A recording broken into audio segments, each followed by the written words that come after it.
Hello and welcome to Murder Dictionary Podcast. My name is Brianna and that is Courtney. Hello. So just a reminder that we always have the same things every week in the description and show notes. We always include some links to our social media if you want to follow us and find out when new episodes are coming or follow-up information. At Metro, the best deal in wireless is on. Switch to Metro and get one full Amazon Prime membership included every month. Plus, get 2 free phones from top brands like Samsung and LG with huge HD screens. All with 2 lines for just $90. That's the best deal in wireless, only at Metro. Plus sales tax and activation fee. Requires port-in of eligible number not currently active on T-Mobile network or active on Metro in past 90 days. Limit 4 per account or household. Offer subject to change. Offer valid for new Amazon Prime members. Amazon Prime has a $12.99 per month value. Restrictions apply. See store for details and terms and conditions. Or a lot of memes. We're very meme heavy. And we have links to some resources that we use for research. So if you want to do some more reading, then you can check those out in the show notes and follow up on the cases and get more info.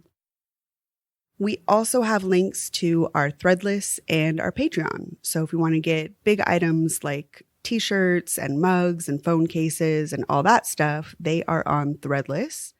And if you want to get some smaller items and some bonus episodes, you can join our Patreon.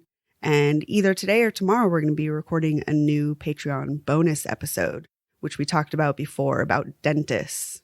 I came through. I followed through.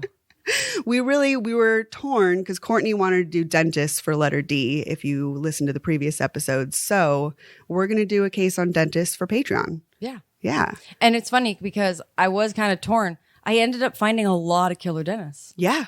Or a lot of just dentists who happen to murder people or just dentist stuff. Like it was insane. I was kind of like, oh my God. You were right. I was sort of joking. Like, oh, haha, this will be funny. But oh no, there's something going on also, by the way, in the dental industry. The stats of people dying, we'll get into it. Yeah. That may be a good candidate for next season, letter D. Yeah, we might have to do it. Yeah. For now, it's going to be a Patreon bonus. Yes. So check out probably sometime in the next week. We'll drop that episode and we'll remind you next week and let everyone know on social media when it comes out.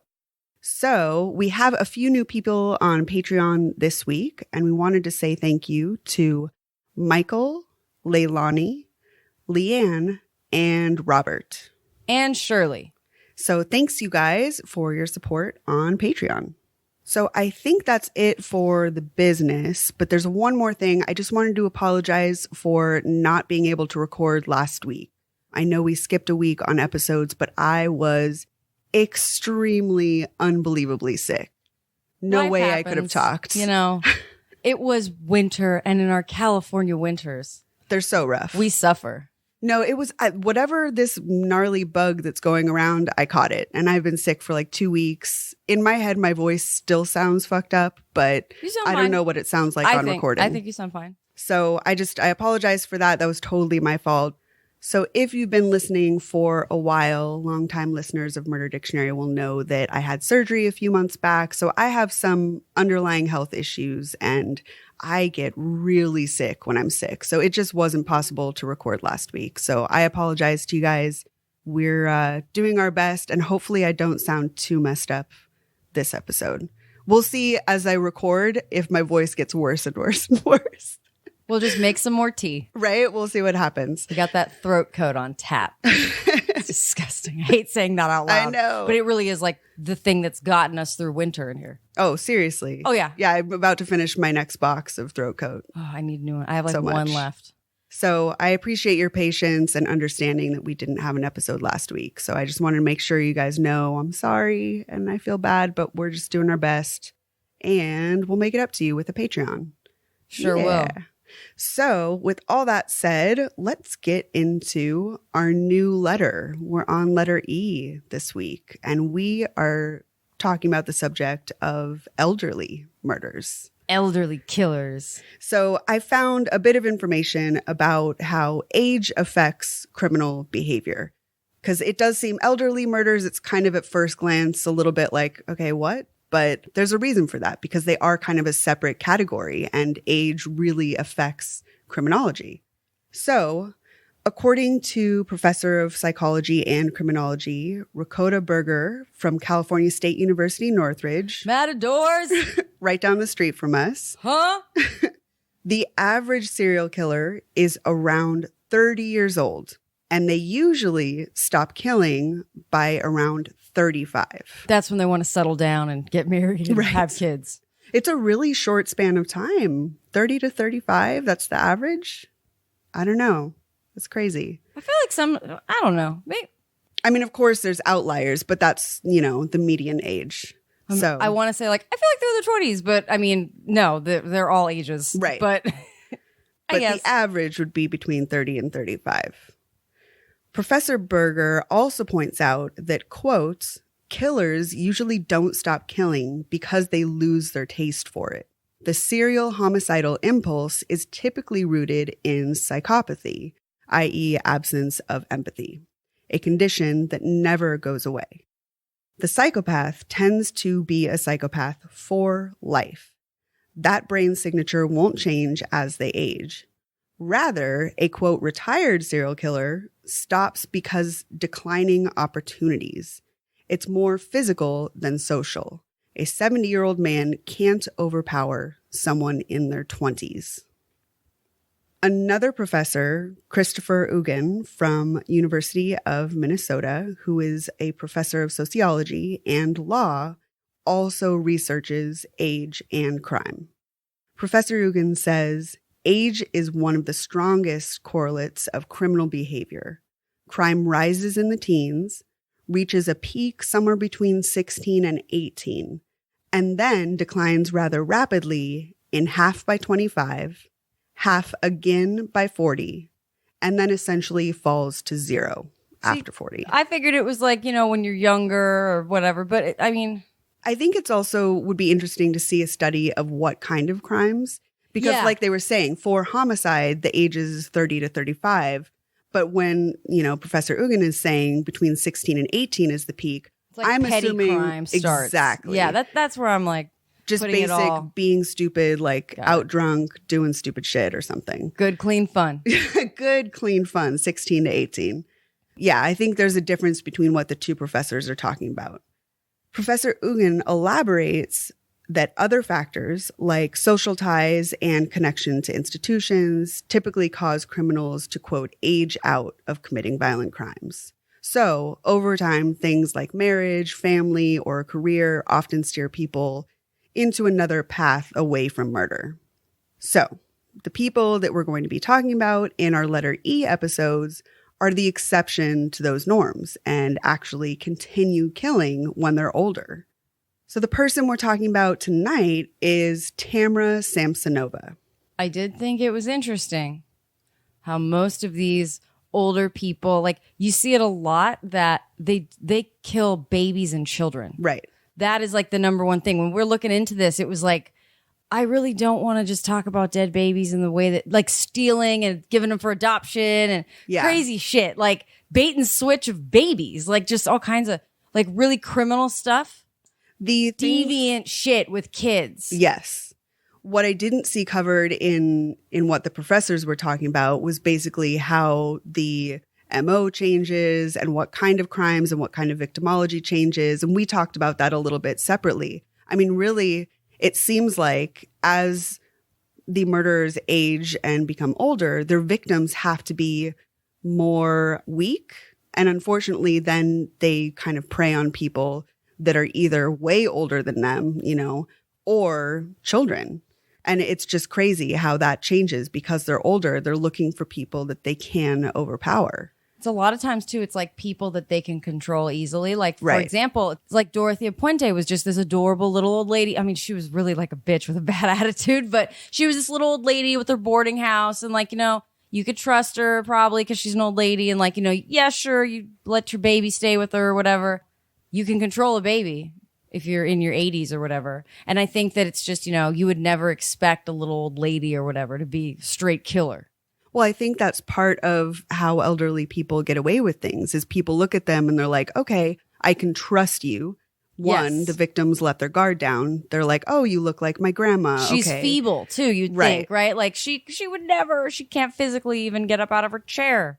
And then when the investigation comes around, then people don't suspect them because they're older and this older person wouldn't be strong enough to do this. Yeah.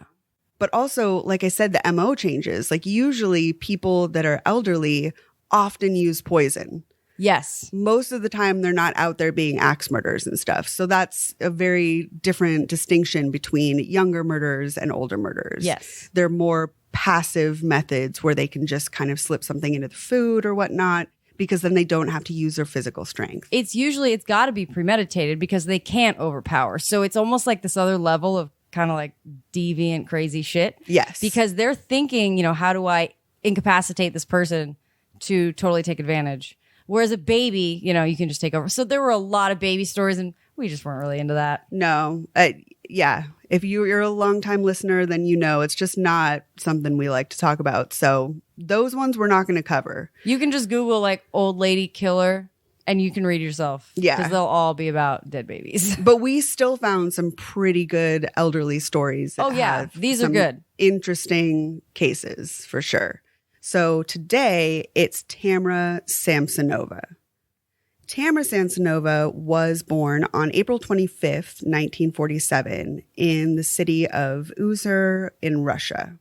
After finishing high school, she moved to Moscow and began attending the Moscow State Linguistics University, where she studied both English and German. Sounds smart. She really seemed like a very smart lady. Yeah. She had a history of mental illness, though, and she had been hospitalized 3 times. And I guess she was diagnosed with schizophrenia at some point. But it seems pretty unclear whether she was on meds or not. So, or if she was consistently on meds. After graduating, Tamara moved to St. Petersburg, where she married Alexei Samsonova. She put her linguistic schooling to use by working for a travel agency and then for the Grand Hotel in Europe. Many of her colleagues retired after only a short time, but Tamara actually lasted 16 years. I wonder if that's because she's good at what she does or she's just cool with like her situation and complacent and just, maintain cool. That's what I thought. It seemed like something that every story pointed out, like, oh, everyone didn't work there long, but she was the longest employee. But isn't that like it says something about her personality? Not the worst thing to work somewhere for. No. But then again, I don't really know how miserable she was. She could have been that lady that's just coasting by and just miserable and complaining all the time. Phyllis. Yes. She's the Phyllis. She's knitting. So that kind of paints this character picture to me of just like, I don't know, just okay with misery. Yeah. Does that make sense? Totally. That's what, to me, I gathered from that information. It's also like 40s Russia, so she's totally fine. Just living in the cold misery. Oh. Poor Tamara. Yeah. And she's not, she's schizophrenic. Right. So there's definitely holding down a job for 16 years. That tells me that she was medicated at some point and had some sort of stability. Yeah. Where things were under control. And I think maybe as she got older, wasn't working, maybe came off her meds. There's just no way to know for sure. We're going to come back to this in this story. I just know it. Like, was she? What? Huh? I know it. I see this. Neighbors recall that Tamara and her husband were really just like any other average couple. But over time, they kind of started to neglect their house and even their personal care. A lot of people noted that their general cleanliness and appearance declined over time.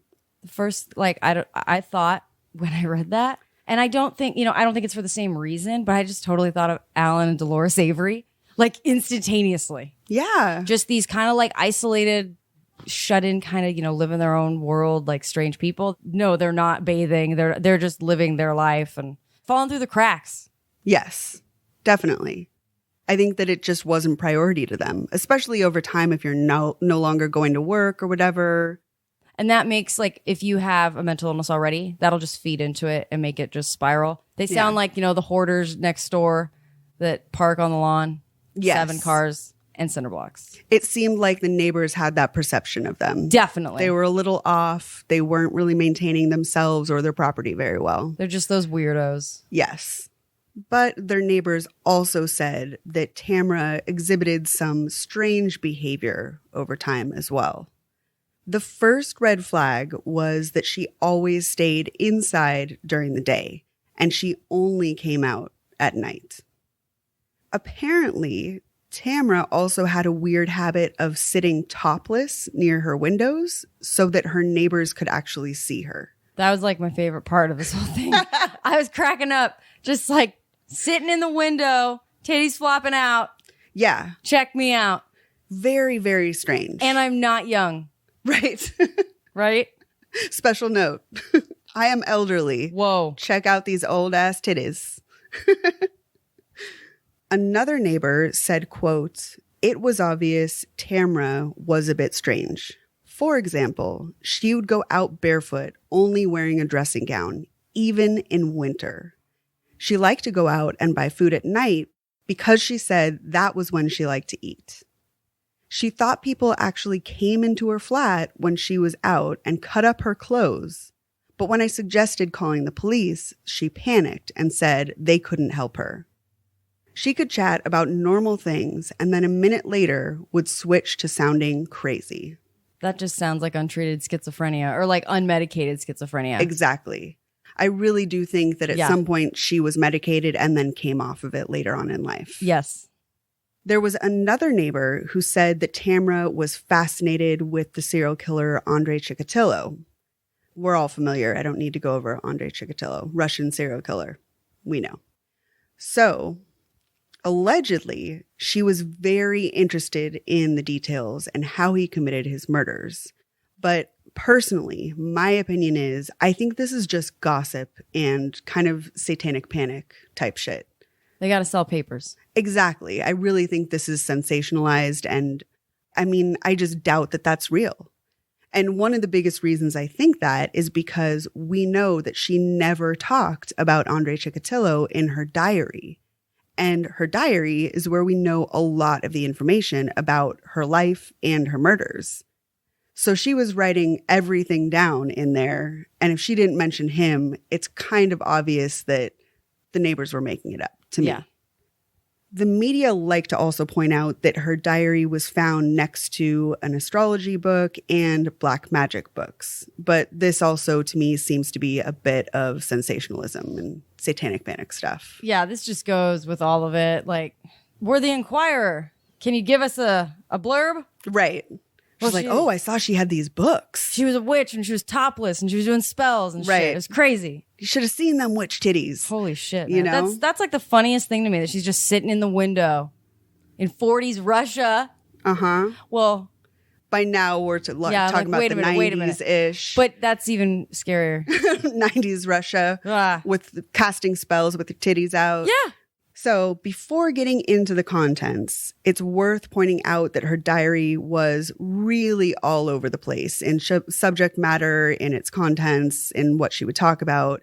And it was also written in Russian, English, and German, all mixed together. So it was clear that her diary reflected some of the difficulties that she was having mentally. Definitely. Tamara also wrote about the murders sprinkled between extremely mundane everyday life tasks. So she would, on one page write a poem and then the details of a murder on the next page. And then she would just say, oh, I slept badly or I ate some cake on the next page. It was completely as though those subject matters were all equal. I really want to read that diary.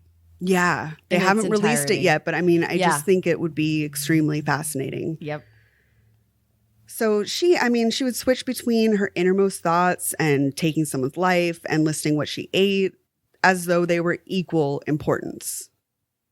The complete contents of her diary, like I said, have not been released to the public, and we really don't know everything about her crimes. What we do know is that she detailed 11 murders in her diary, which takes place over the course of 10 years. But really, the details we know are only about a couple of her murders.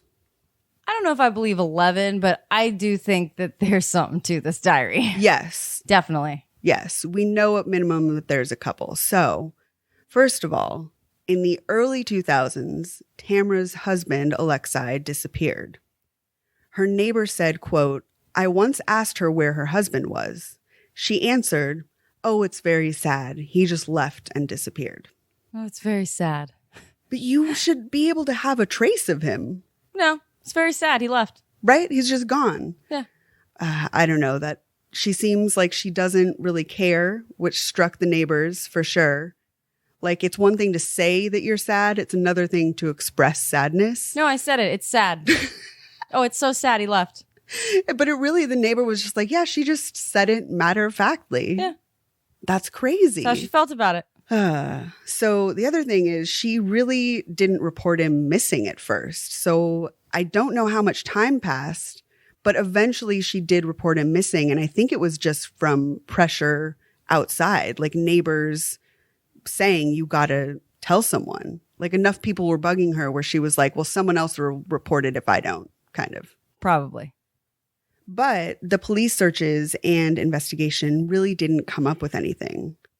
And his body was actually never found. He hasn't been found alive or dead. So interesting to me that this one, she did right. I mean, there would be some trace of him. She's so sad. He left. Like, what do you mean? There's no trace of him. He disappeared. If he I'm was so sad. alive, there would be, a job that he held, another residence that would have him on file. You would be able to trace where he's been. But he is definitely a cold case, a John Doe cold case. She got this one right. It's crazy. After her husband was gone, she began renting a room out to basically help make ends meet. Her neighbor asked her why she didn't work, and Tamara said that she was on disability and she wanted to just bring in extra money by boarding people in her spare room. If it was any other normal person, I would be like, okay, fine. But then when you see it through the lens of knowing that this is a murderer, it's like to just make money off of your boarders, to me seems like, oh, you could kind of scam them or hurt them, or there's a lot of instances where people will kill someone and continue to collect their checks, Yes, definitely. If you're thinking of boarding people as a money-making opportunity, there's something that in my head says that's a red flag. I mean, that's exactly, you just described 100% Dorothy Puente, what she did. Right. She killed tons of people and they just bored whatever and then just collected all this shit like they were still alive. Los Angeles, wonderful story. But same thing. And you just assume this old lady's like, cool, I'm just going to live here. She'll be asleep by 5. Right. You know what I mean? Like, it sounds like the ideal roommate. Totally. Yes, of course. She's like, a little bit older. She just keeps to herself. But she's so cool. sad. She's so sad. I'm so Maybe sad. a little sad, but otherwise she's good. Yeah. I don't know. But there's something about that that's just like, oh, no, red flag. That's scary. So one of the things that happened when she started bringing people in as roommates and boarders is that none of her tenants stayed very long. It was very striking to her neighbors that most people would leave after literally only a month or two, a very short period of time. From what the neighbors heard, the tenants usually left because they didn't like their landlord, Tamara. She was so sad. It was bringing them down. It was all the They couldn't sadness. stay. Yeah, that's it. And I'm sure she just talked fucking nuts. I wonder if they were annoyed or scared. Because if you're around someone that's not making sense, I start getting scared. I could see this being also like they come home and she's like gone through all their stuff, moved their things, like weird over the boundaries kind of stuff. Where they're like, I just don't, she's weird, she talks insane, and she goes through my shit. That's reason enough to leave. Yeah, I think there's something to that. I think that there's a lot of information that we don't have from her former tenants. Yes. That would give a lot of stories and context to how her behavior was from day to day. But we can assume because they left so quickly that there was a lot of just weird shit going on. Because of this, when her tenants would suddenly not be seen around anymore, nobody really thought anything of it because that was just kind of normal. Many of them were indeed moving out, but as we know from her diaries and some other information, some of them, at least, were actually being murdered. On September 6, 2003, Tamara got in a fight with an unidentified 44-year-old tenant. She poisoned his food, then killed and dismembered him, and then disposed of the pieces on the street. Her diary entry says, quote, "I killed my tenant Volodya, cut him into pieces in the bathroom with a knife, put the pieces of his body in plastic bags, and then threw them away in the different parts of the Frunzensky district." Neighbors say that they don't recall hearing any screams or loud noises coming from an apartment around that time. She's just like not even on the realm. She's just dismembering in her kitchen like it's ham. Right. Like nothing. She's not with us. And she's not like throwing plastic down either. No. She's just cutting them up. Yeah. That's her MO. She poisons and then she dismembers. It just seems really hard for an old lady too to me. Yes. But if she's not in her right mind, like adrenaline, all these things, you know? Right. That's what I figured. We don't know how much she's just kind of blacking out. And, yeah. Yeah. And I wonder what they fought about. Like what was valid reason for this? Yeah, there's a lot of... I'm going to poison him. There's a lot of things where it just seems like mundane, like doing the dishes or like leaving a mess or just whatever, just random things that it seems like were points of fights for her. Yeah. She just wanted to pick a fight about whatever. It's weird. Just the basic irritations of living with someone. Those turned into murders for her. At the same time as her diary entry, there was actually a headless, armless, legless man's body that was found on her street. So we know that that kind of matches up. There is some connection there. In March 2015, Tamara met 79-year-old Valentina Ulanova, who lived on the same street as her. Tamara's apartment at that time was actually being renovated, so Valentina agreed to let her move in for a bit. And they actually lived together for several months, which is, of course, a little bit longer than most of her living situations. Valentina had patience. Yes, clearly. And in her diary, Tamara said that she actually loved Valentina. But, of course, like most of her roommates, eventually Valentina said that she was tired of Tamara and she asked her to leave. But Tamara refused. For some reason, Tamara said that she was afraid to go live back at her home. This is just stories. I'm not exactly sure. I mean, maybe she was genuinely afraid. Maybe there was some sort of paranoia element. No, I believe that this is just mental illness talking, and this is just a story. Yeah. Like, this is just, I'm afraid to go back. Because, yes, she probably is, but it's not based in reality. Yeah. Like, she probably is afraid to go back because there's fucking aliens or some shit talking to her. Yeah, we just don't really know. But she said she was afraid. And I believe that. I don't think that other people, I may think that they were making it up. You know what I mean? But I think that everything that she thought just came directly out. Yeah. I don't get the sense that Tamara had much of a filter. And I think that she genuinely felt afraid of living back in her house alone again. So Tamara was actually hoping to live with Valentina for another few months. Tamara was hoping that she could kill Valentina and actually stay in that house for another few months until basically relatives or anyone else showed up and started asking questions. Well, she'd have to rent somewhere else and they're renovating and it's, so troublesome. I'll just stay here. Don't worry. You aren't even going to know. It's just that thought process. Yeah. Made perfect sense to her. And now she has 2 homes to pay for, right? Well, she's just living in Valentina's house. She's a squatter in Valentina's house. Yeah, but she's still got the other place that's being renovated. I'm assuming she's still paying rent on that or something. Oh, for sure. I don't know. I can't really apply logic to this, but in my head, I'm just like, this does not solve your problems. What are you doing? But again, this is like another where I'm just like, she is full on in it right now. A series of episodes probably have come and gone, and this is like, she's in it. And this plan makes perfect sense to her in her not right mind.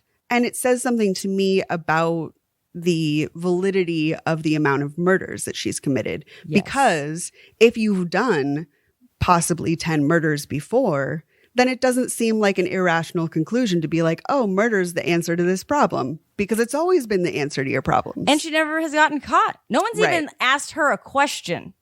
So Right. She's never even, it's No one's important looking to at point out, her. no police have come by being like, hey, there's a missing person. Let me ask you some questions. And we heard It your hasn't titties happened. are hanging out the window, lady.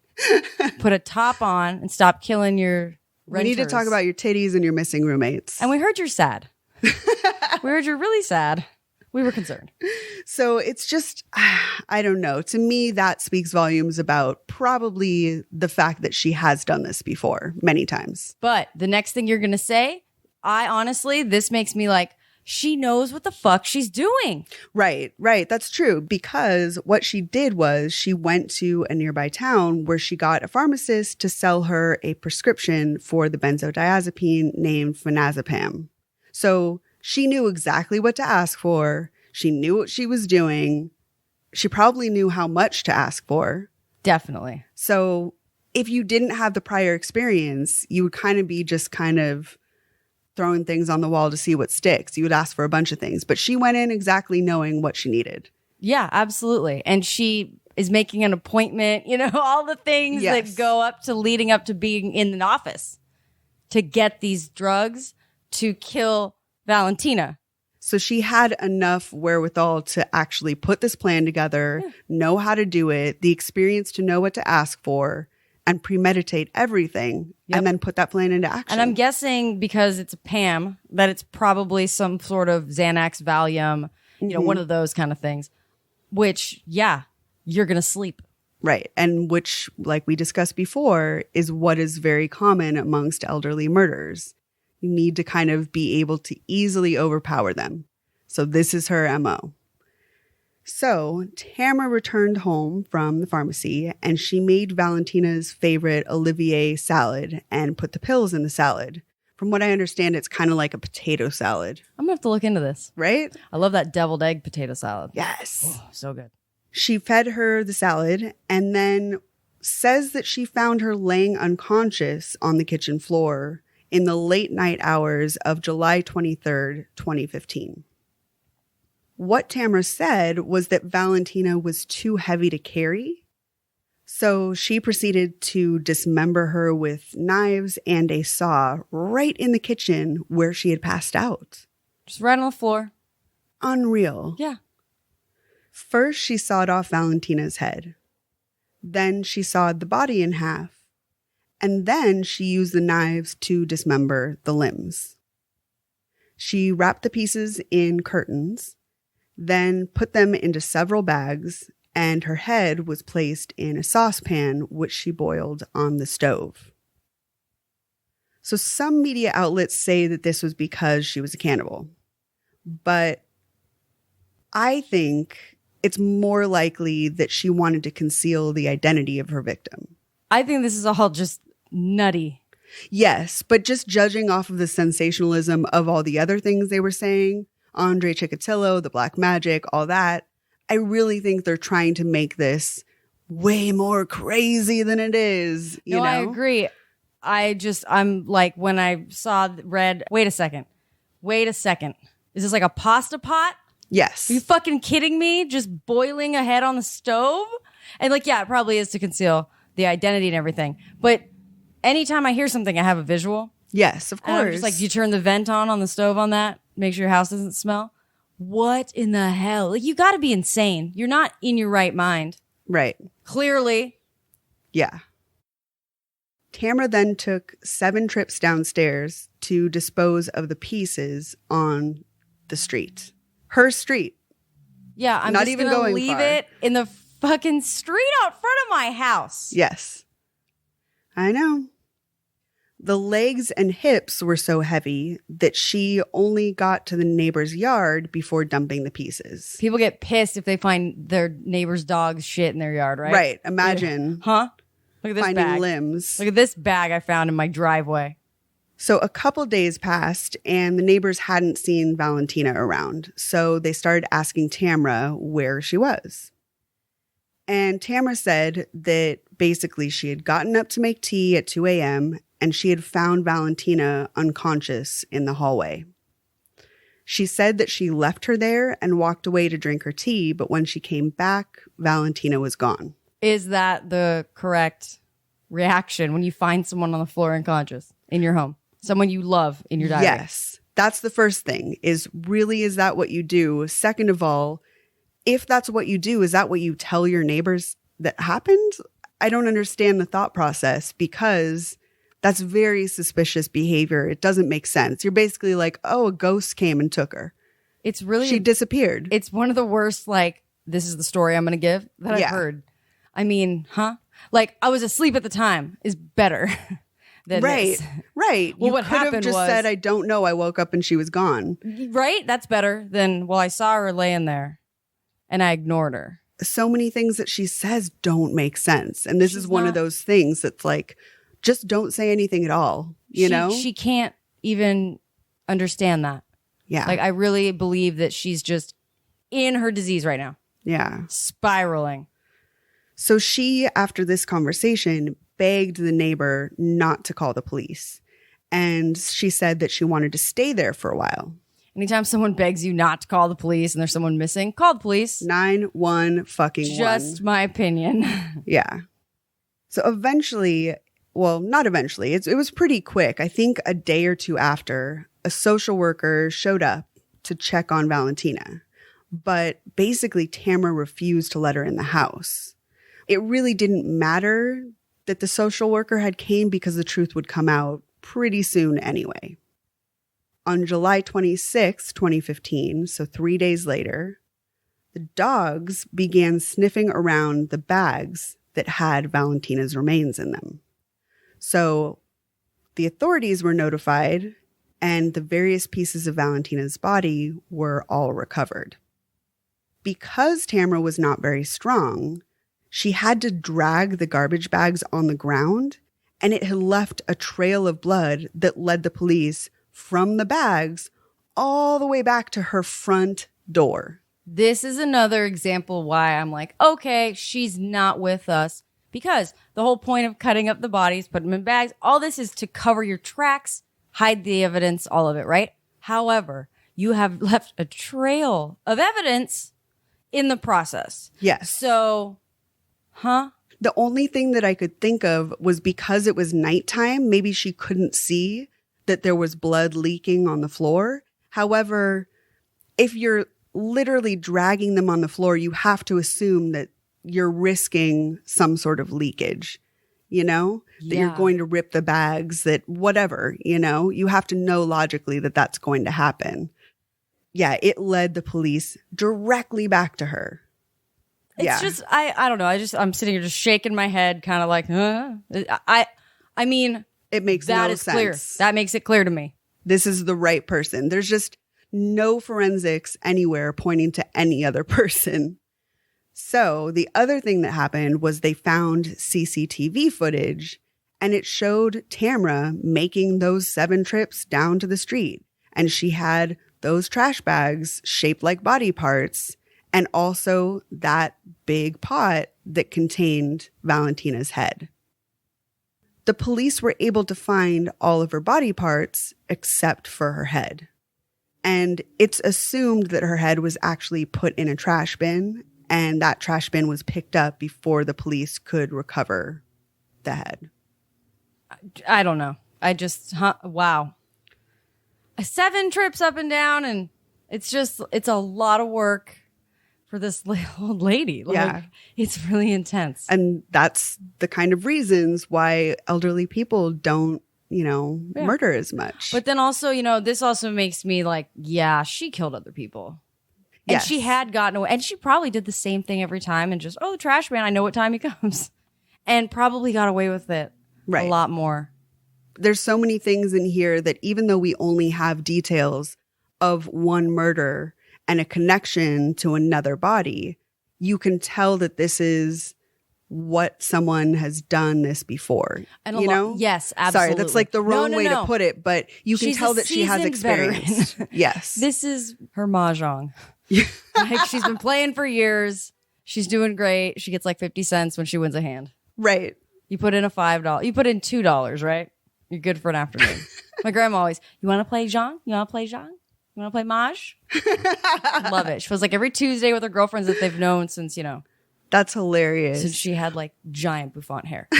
But you're right. I mean, this does Yeah. seem like something that she has actually done many times before. It's like routine. Yes. And there's some other evidence later on that I'll get into. I mean, it just does seem like this wasn't the only time.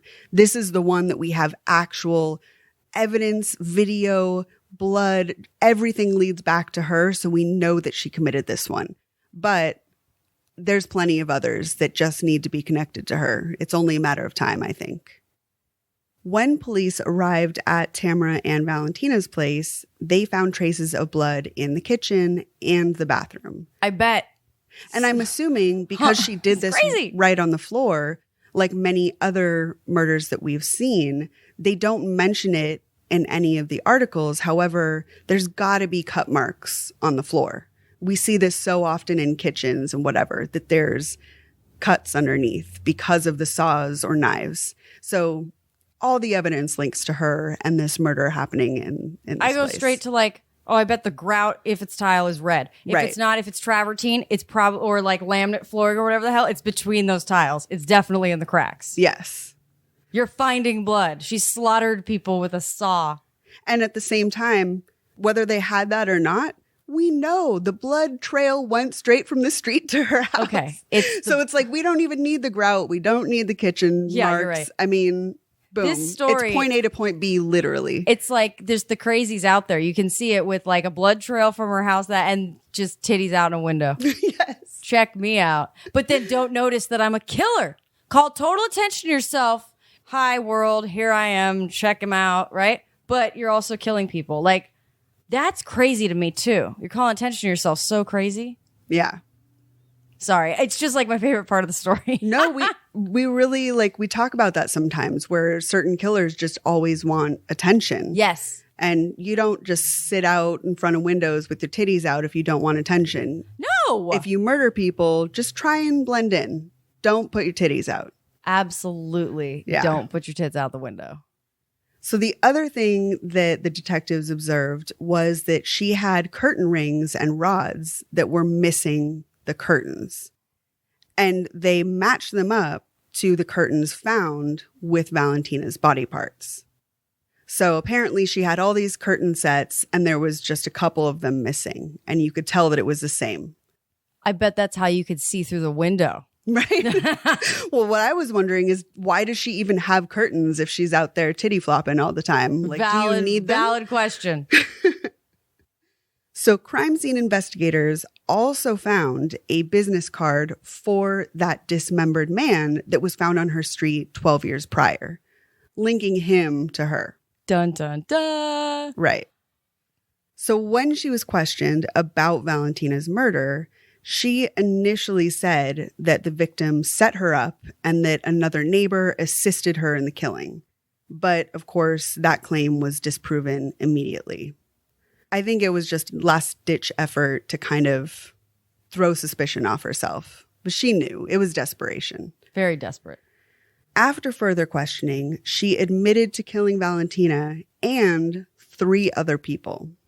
She even did a reenactment of how she dismembered Valentina's body with knives and a saw.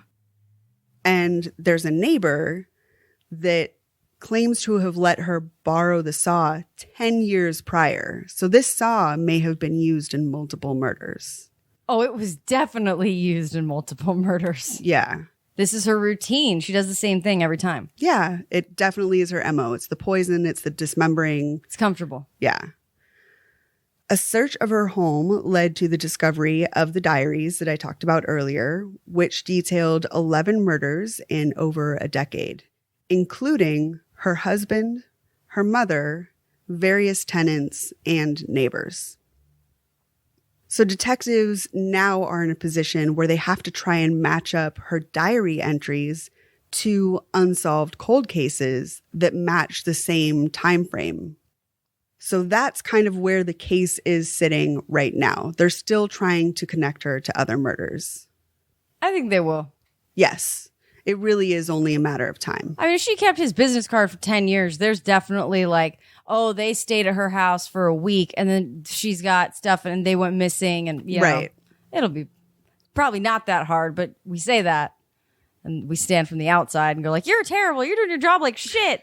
Yeah, it's something Not that fair. requires a lot of work because Yeah, there are they're so working many hard, you know? cases over such a long period of time. One of the issues that they're facing is that she's so inconsistent with her stories, and she clearly doesn't really have her mental health issues under control. The biggest problem is that they don't have remains for many of the murders that she claims to have done. But one of the things that I kind of alluded to earlier was that on her street, there was a ton of renovation and construction going on while she was doing these murders. So it's most likely that she disposed of her victims during the construction. So the remains would have been either taken away with all the construction debris or built into some buildings. There's some people that think that maybe they're in the foundation of new buildings or something like that. I think that's one of the reasons she thought she could just dispose of Valentina and the body would just disappear, because it makes sense that she would have done so in previous construction, and that's what happened. Yeah, I agree completely. So the thing we know at minimum is that she killed Valentina, and all the forensics points to her. Usually I don't like to talk about open cases. I know it's kind of taboo because she hasn't been convicted. Since there's direct forensics, the blood trails leading directly to her, and there's CCTV footage, I feel very confident in saying at minimum we know that she murdered one person. So I don't feel bad talking about her guilt on a podcast, you know? No, she's going to be guilty. Yeah. Of at least Valentina, but they'll find more. Right. One of the things that they have found since the murder is a former tenant who left after an altercation with her, and he will definitely be testifying in the trial. He's got some information. Some That's what it sounds stories. like star witness kind of thing. It really seems so. I'm wondering if they actually had just a physical altercation too. Like maybe he attacked her, maybe she attacked him, maybe she poisoned him, but he didn't fall asleep. Like That's it what wasn't I'm enough. thinking is maybe she poisoned him and he like woke up and Yeah. was like over him in the kitchen floor. That's what it sounds like. Yeah. The way that they talk about this witness, it seems like he went through this ordeal and escaped it alive. It'll be interesting. At her pretrial hearing, Tamara said, quote, "I am guilty and deserve punishment. I have been preparing for this trial for 10 years. It is all deliberate. There is no way to live. With this last murder, I closed the chapter. I knew you would come. It's such a disgrace for me, all the city will know. I'm haunted by a maniac upstairs who forced me to kill. I have nowhere else to live. I am a very old person, and I put the whole matter to rest deliberately. I have thought 77 times about it and then decided that I must be in prison. I will die there, and the state will probably bury me." That seems like I understand what she's saying. I see the big picture. It's like I can decipher crazy. Yeah. But yeah, it's very ranty. It's very just all over the place kind of. You know, she could say this in probably one sentence. I'm Right. guilty and I deserve to be punished. I did it all. It was deliberate. Yeah. But it just goes on into this like whole other thing. I feel bad because I feel like she's just so clearly not well. Well, I think this really speaks to the fact that she's a prisoner in her own mind. Yes. And absolutely, it's terrible that there's these victims and so many more that it seems like we don't know about yet. However, she has been really suffering with this. And I think it's easy to dismiss people as like, oh, that's crazy. Oh, she's crazy. She just did this because she was nuts. She needs help. But really, she is a sick woman Yeah. who really wanted this to be over because she probably thought, once I'm in jail, they'll treat me. Yes. Or I'll be safe and everybody around me will be safe. She has enough awareness to know that she's not in her right mind. she has these moments of clarity and it seems like she's exhausted. Right. Yeah, that's got to be something that's just wearing her down. So the other thing that happened, so she says these things that seem like she's got a handle on reality. It sounds says like a lot, but like, what's her behavior say, right? Right. There we go. So while she was in the courtroom, 72-year-old Tamara played peekaboo with the reporters, and she also blew kisses at the camera. Red flag. Yeah. It's just sometimes and everybody will say this, her neighbors, everyone says, sometimes she seems so normal. Everything seems lucid. And then all of a sudden, she's doing things that don't make sense. Yeah. She's acting like a 5-year-old. The judge said, I am asked to arrest you. What do you think?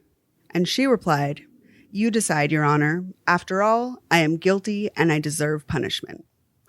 So her words are very clear, but then she's behaving like a preschooler. It's just very inconsistent, and there's a big discrepancy between her words and her actions. I think it is kind of refreshing that she's like, I'm guilty. I did this. Okay. Yeah. She's not trying to. I'm sad. Yeah, that's exactly what I was going to say next is like, Tamara's sad. I think she's very like matter of fact and doesn't have a lot of emotion. I do too. When the judge said she'll be held without bail, she actually clapped and she appeared to celebrate this. She did not know what they were saying in there. Like she either is completely disconnected or she is actually relieved. Yes. Maybe she's like, okay, get me off the streets. I'm safe. My neighbors are safe. Okay. I don't know. I really don't know. So detectives in Russia are refusing to release details of her diary. So there's a lot of things we don't know yet. Like we said, the case is ongoing, but it's very clear just through video that at minimum, she is the murderer of Valentina.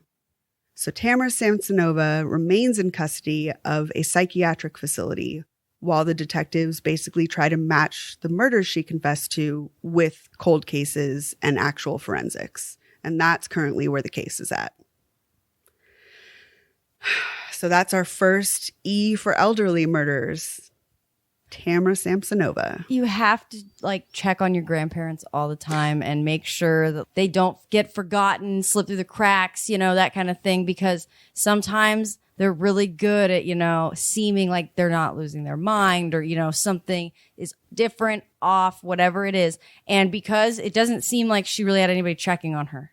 No, I after don't her think husband, so. after she killed her husband, there's nobody making sure she takes her meds or whatever. You know what I mean? Like, nobody's saying, hey, maybe you should go to the doctor. Yeah, I don't think it seems like she had much family that was Didn't sound living. like it. I don't know if she had children. And again, it's one of the issues is that we're looking at a case that's still open. So there's some information that's not released. Mm-hmm. It could be a matter of just oftentimes like they don't want to say the names of the relatives or they don't give out information about, people that are underage, that kind of stuff. So it may be something that's just withheld. But it really does seem like there was nobody checking on her. Yeah, no. And with her mental health struggles and then being alone for so long. Isolation just breeds madness. Yeah, it just got worse and worse and worse. So I don't know. And like I said, once she probably committed the first murder and got away with it, it seems like there must have been others between her husband's disappearance and Valentina. Definitely. And that's why, nobody's checking in on this chick. Like Right. Nobody's making sure Tamara's, doing okay, whatever it is, like you do with family or. And nobody's checking on Tamara's husband. Nobody's checking on these tenants. I don't understand. I think they how were so many people slip between the cracks. Like written off as, oh, that's crazy, weird Tamara. And her husband's weird too. They don't take care of themselves and, But we see that all the time. Like, the local peeping Tom. Yes. People just overlook them because they are a kind of default level yes. of not functioning. Like, oh, that's just so-and-so. And you dismiss it. Like, oh, we know that Tamara's got schizophrenia. She's just skitsy Tammy, And then they just don't. Skitsy Tammy. But they don't look at them because it's like, we know who she is and they just overlook her. Like, well, it's got to be someone else. She's just that chick that wanders around and eats at night. Right. Talking about her cut up clothes. Right? Yeah, just, did you cut my clothes up? And it's like I said, there were so many conversations that she had with people where she would be completely normal.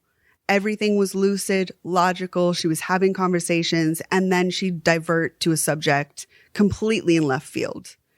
So there was no way for people to really know that it was violent because there was no escalation.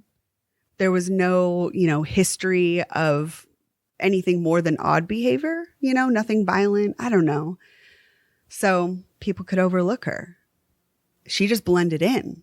I absolutely think that she blended in, and she wasn't, other than the tits out the window situation. That's I wonder true. how often that was happening. Was that a daily, nightly, like, Yeah. was that a constant? Oh, it's 3:00. And was Sun's it for like out, tits out. Was it periods of like 6 hours at a time? Right. Was it like, oh, she's washing the windows and You're she's really just topless? fascinated with her titties. It just makes me laugh really hard because like I close my windows like all the time because I'm like, some freak show is gonna be able to see in, right? Like hear that, whatever, one time, and I'm just like, what a freeing situation to just be like, I'm leaving them open. Right? Fuck that. It's Tuesday. Tits out Tuesday. Yeah. And if it was at night, is she turning the light on and you can really just, hi, it's me, Tamara, your neighbor. You want to stay with me in my room for a month? Everyone hates me and they all leave, but maybe you'll like me. Like, here, my tits are out. Yeah. The whole thing is just clearly something's wrong here. Someone needs to talk to someone. We need to check in on our elderly family and make sure. Maybe she was wearing pasties that are like room for rent or whatever, Maybe that's how she lured people in. Like, check out these titties. This might be controversial. As you age, I'm not sure if you're aware, your skin thins. And I don't know if you want to be putting pasties all over some thinning out nipples. Because like I get, EKGs and stuff and they put that tape on you. Yeah. And it just rips my skin apart. And I know. that's on like my arms and chest, not my old 77-year-old nipples. Just flopping in You're the right. breeze. Pasties are a young man's And if the window's game. open, like does the breeze blow by? And might be nice. I don't know.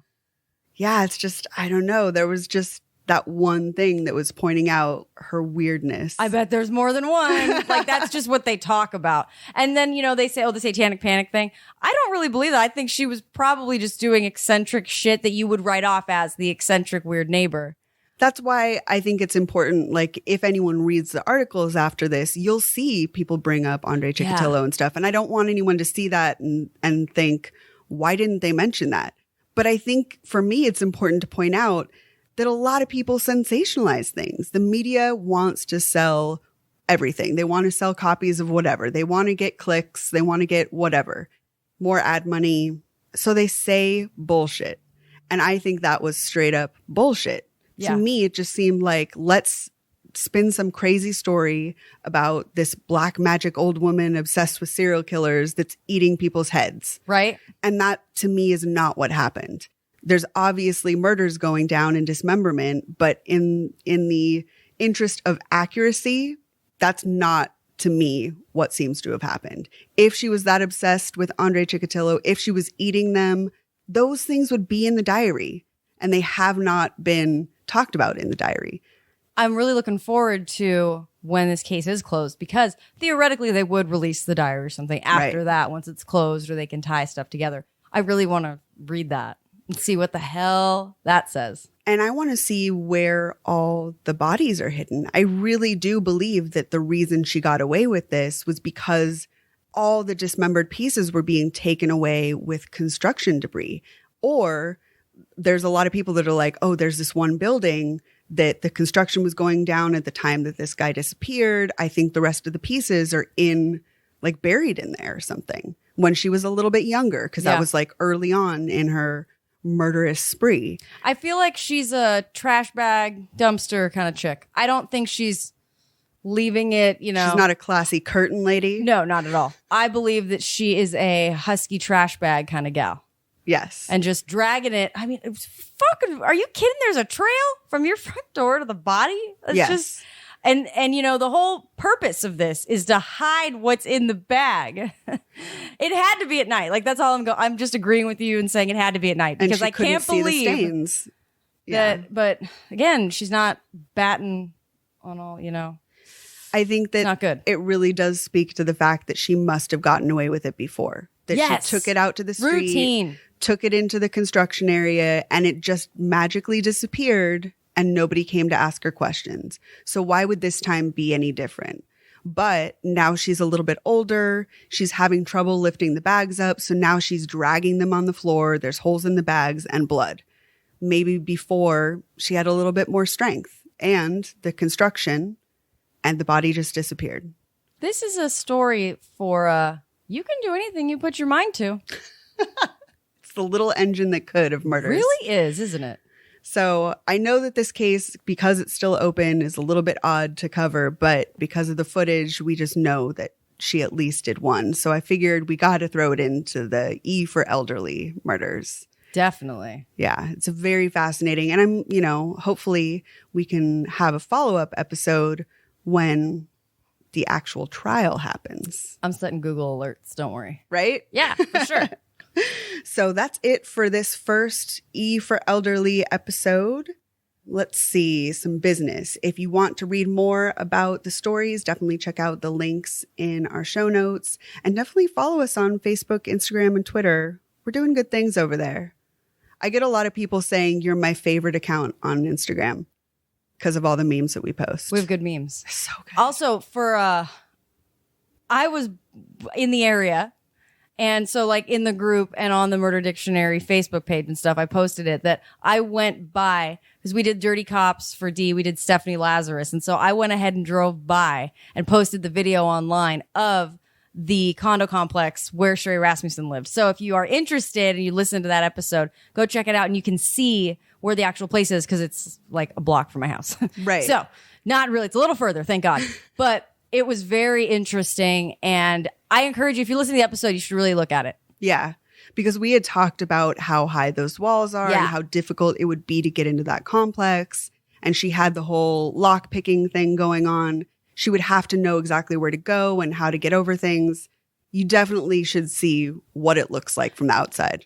I decided, I was like, if I'm going to move anywhere else, I'm moving to that building because it's so secure now. So secure. Obviously, since... And all sorts of signs about neighborhood watch and everywhere. Stuff. Yeah. Thanks to Stephanie Lazarus, there are signs everywhere. Yeah. Everywhere you look. It's really locked down. It's kind of impressive. That was really interesting to see because I haven't seen it in person, but looking at the video, I was like, oh my God. What's crazy is you've driven by it a million times. You just never even thought twice about it. You never knew. Because we're right in the area, I'm sure that I've seen it. I just didn't know. Yeah. No, you had no clue.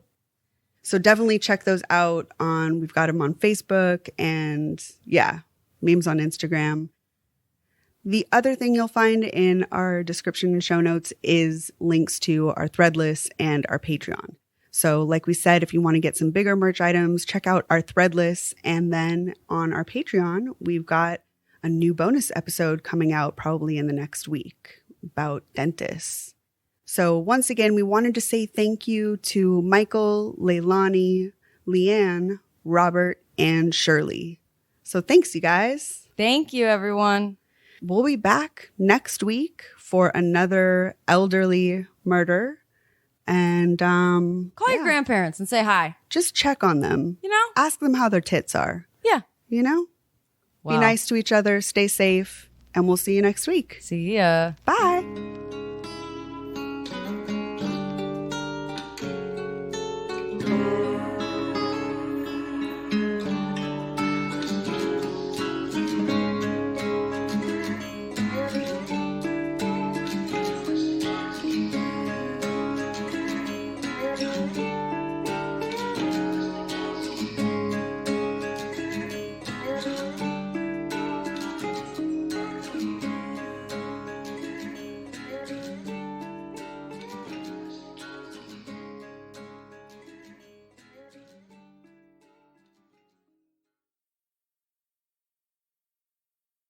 Big Tobacco lied for generations, causing millions of deaths. Vaping is Big Tobacco's newest scam. They're using e-cigarettes to get you addicted, but they'll never get me. Show them you're incorruptible. Go to incorruptible.us. And now, a thought from Geico Motorcycle. It took 15 minutes to take a spirit animal quiz online. Please be the cheetah.